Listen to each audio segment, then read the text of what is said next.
Number 6 green at the Fort William Country Club, January 6, 2015.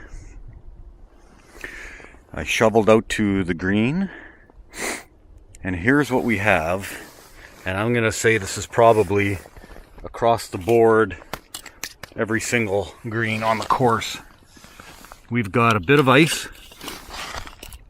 and I've got my ruler here to tell you how much ice we got. And if I had to guess, just under a half an inch of ice across probably every green out here. 3/8 of an inch.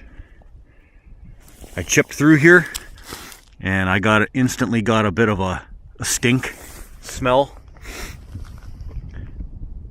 which seems awfully odd, but I guess that's just the gases already starting to build up.